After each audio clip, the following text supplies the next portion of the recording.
Go me. Alina is very new to AMP. Just, Yes, can you see my presentation? no, not yet. Not yet. Okay. It's my Zoom hiding behind the scenes. All right. Okay. And how about now? Yeah, Yes. now we Oh, can good. see it. All Yeah. right. Awesome. You know, when you have a presentation and two Zoom screens, they hide behind each other. All right. So let me get everybody out of the way a little bit. Okay. Good morning. Alina from Youngstown here, from Youngstown State University. I actually live in Cleveland, which is about an hour away. I have the pleasure to present our research exploring the interaction of pressure sources and types on sustainable supply chain management practices. You'll see in this presentation, Sscm comes up quite a bit. It's a mouthful. So it refers again to sustainable supply chain management practices, and we're taking an ANP model approach.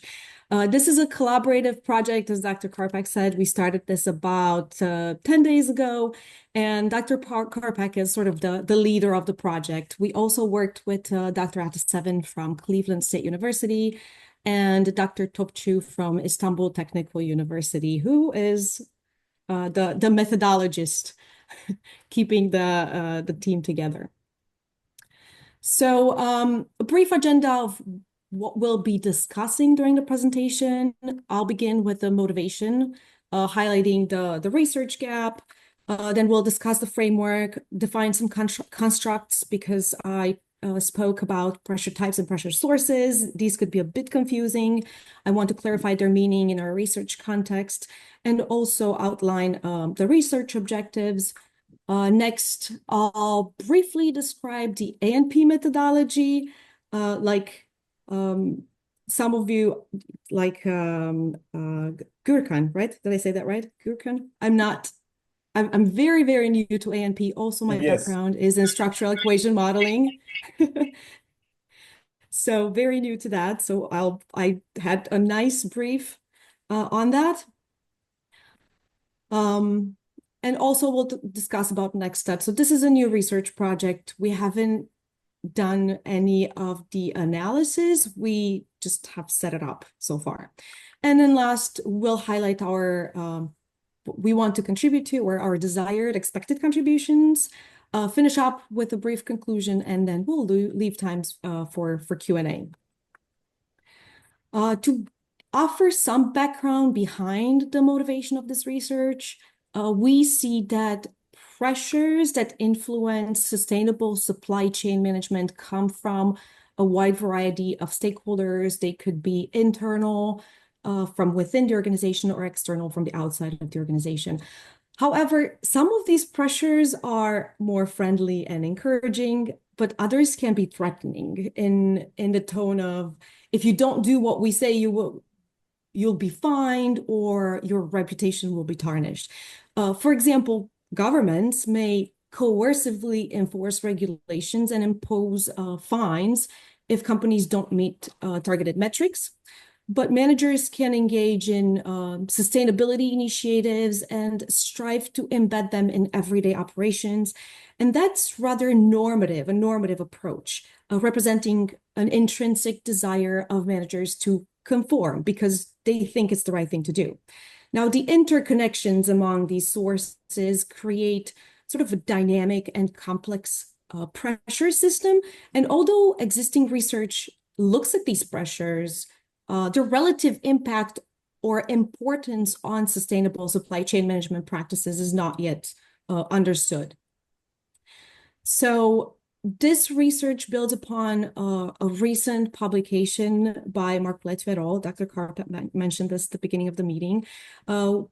This paper synthesizes 93 studies to identify how the various pressure sources, like the stakeholders that impose the pressures, and the ones that we saw in the previous slide, they use different types of pressures, sometimes coercive, sometimes normative, to impact sustainable supply chain management practices. And while this paper provides a comprehensive framework and reviews the literature to just identify which relationships are explored, it only tallies the relationships that exist without really quantifying their intensity and trying to evaluate how important they are in relationship to each other.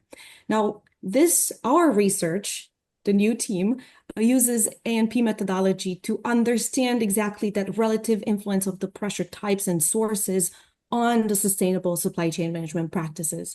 And its relative importance is critical for both the stakeholders wanting to pressure, right, to design those effective interventions to help supply chains prioritize the most pressing pressures, and also for organizations within the supply chain themselves into like which of these pressures should I give most importance to, which should I try to tackle first because it will give me the most advantage, the most bang for my buck, if you may.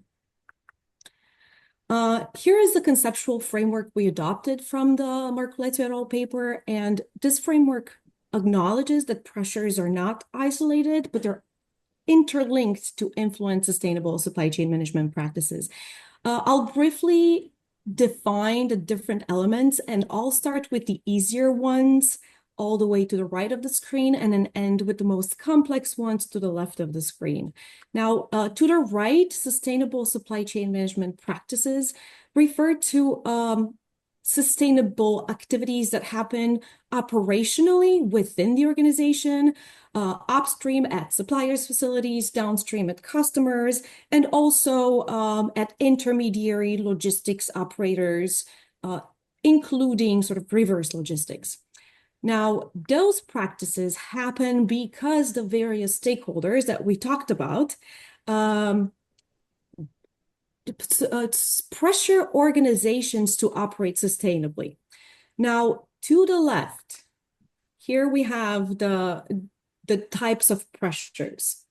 And these highlight how the sources can motivate sustainable supply chain management practices. And I'll give for each a little bit of an example so you can create a little bit of context when we move on to talk about them. So pressures can act coercively, that's in a threatening way, usually through fines, or threats of bad publicity if something bad happens in the supply chain. On the other hand, stakeholders can be normative. An example are companies adopting ISO 14001 standards, sustainability standards, because their industry association promotes it as the norm for being environmentally responsible. An example of the next one, mimetic pressure, would be a retailer, for example, adopting blockchain technology to improve transparency because they saw competitors doing the same thing. Now, instrumental or relational are a bit of the newer ones. So instrumental pressures shows itself like the self-interest, such as cost savings or financial gains. And for example, installing energy efficient equipment in a manufacturing plant could be because it simply reduces operational costs and boosts profit margins. And I wanted to put a little bit of a personal fun twist to it. So imagine that you ride a bike to work. You ride your bike to work. And you don't do it because it's trendy, but because it saves you gas money and you won't have to pay for a gym membership. Now, if you think about relational pressures, these require players to act in ways to secure or maintain a partnership. For example, a small supplier may adopt green forestry practices because they want to meet the standards of a major customer like IKEA. So they want to engage in a relationship, and that's sort of the ticket to do so. And if I were to put another fun twist to this relational type of pressure, imagine that students in dorms do their chores because they want to keep getting the Netflix password from their roommates. So it's all about doing what it takes to build or maintain a relationship.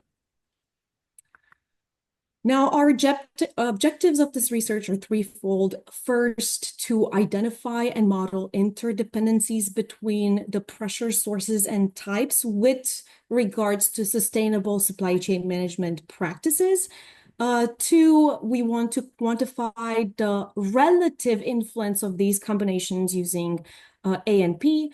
And three, we want to provide actionable insights for stakeholders, whether the governments, NGOs, or firms, so they can craft targeted interventions or pressures to improve sustainable supply chain management practices or practice the sustainability practices within the supply chains. So we use A&P because it's a multi-criteria decision-making method. It's ideal for complex interdependent systems. So again, because the human brain cannot process a lot of information, we're sort of splitting it and then summarizing it at the end. So first, what we did already, we identified and modeled interdependency using the framework from Marcoletti et al. Next, we developed the influence matrix where rows influence columns, and this was developed by academic experts to identify which relationships are first relevant. Now, next to follow are developing the survey to distribute to experts. As I said, we just got together about 10 days ago, so this is still fresh and new. And then we need to generate a super matrix to calculate the global priorities like Dr. Karpak showed. And based on the results, we'll provide recommendations and perform also sensitivity analysis and BOCR, which stands for benefits, opportunities, costs, and risks. Now here, this table lays out the interdependencies where we cluster pressure types and pressure sources. So as you see somewhere here, let me see if I can, yeah, right here. We have the pressure types, 5 of them: coercive, mimetic, normative, instrumental. Oops, and relational, I went a bit too fast. We do have the pressure sources, which this is a cluster in itself, and it's split into 2 other subclusters, internal and external sources. For internal sources, we have the managers, employees, and shareholders. And for external sources of pressures, we have the government, pressure groups like NGOs, customers, suppliers, and competitors. And here is the influence matrix that academic experts. Yes. Alina, I think you are not showing your PowerPoint is not advancing.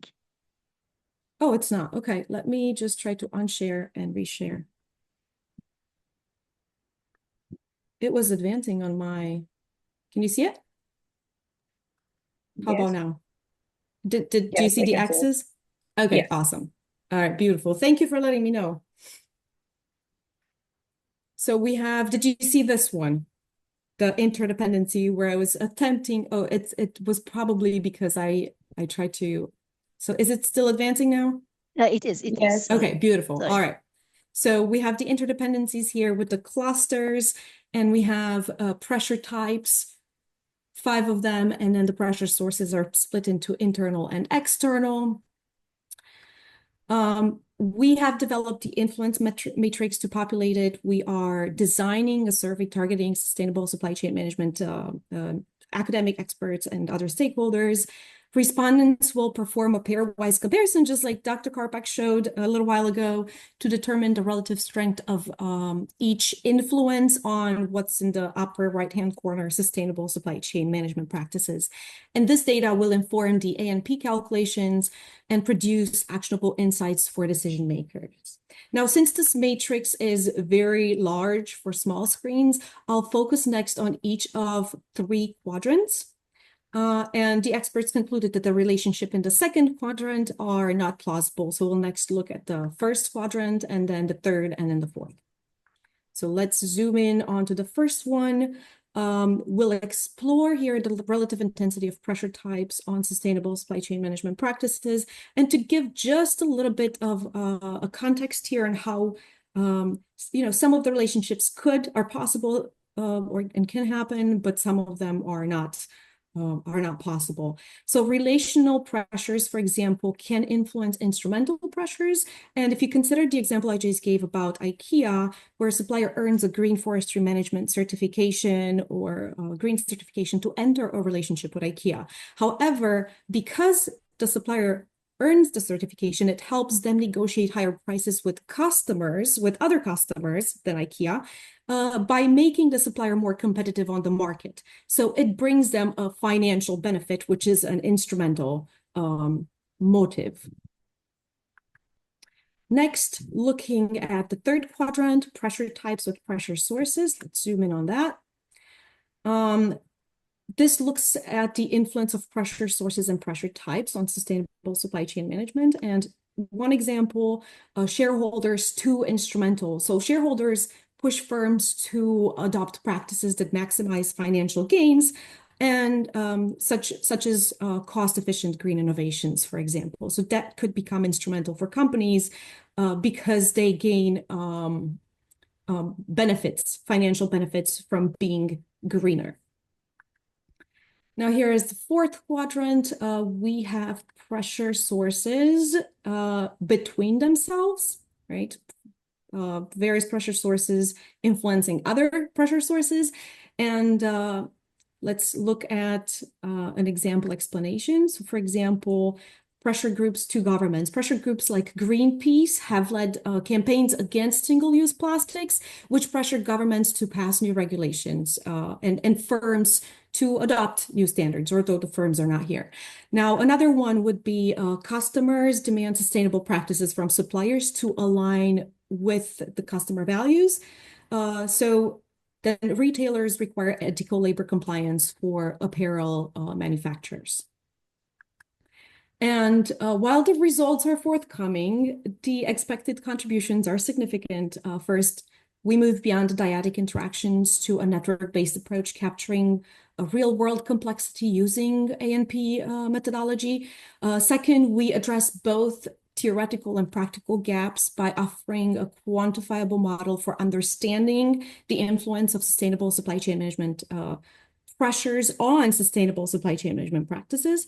And finally, our findings will provide hopefully tailored guidance to stakeholders for designing effective and context-sensitive interventions. And this is all I have. Thank you. That is very, very good. You left 3 minutes for question and answers. Any questions, any contributions, any suggestions from the audience?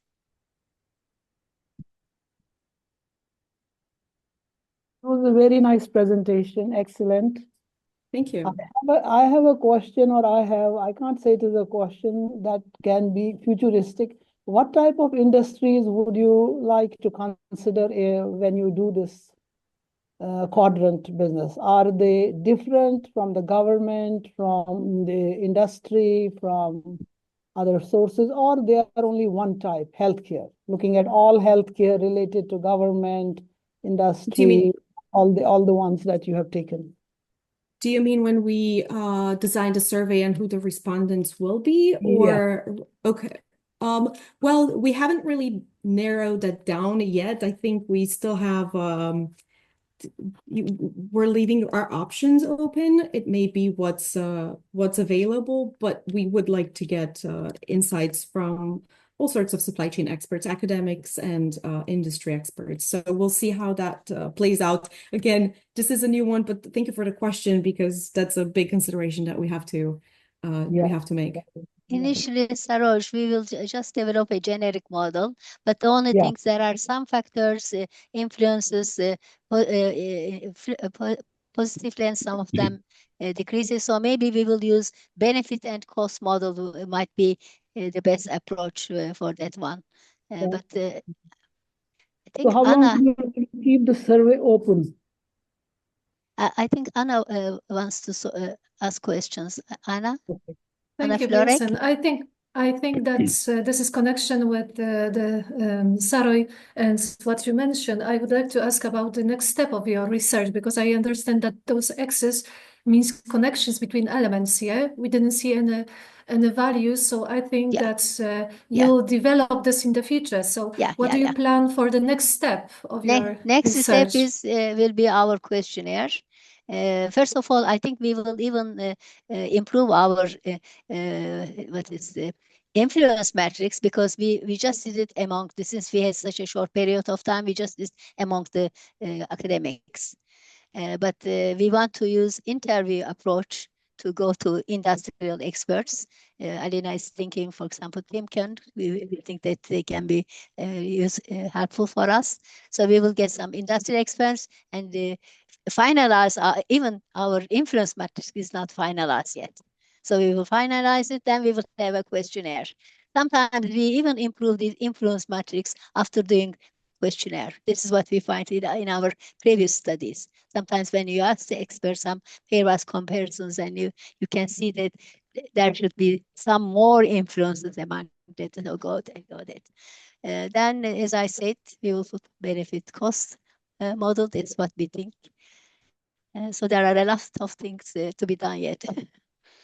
Yeah, very interesting presentation. So congratulations for the team.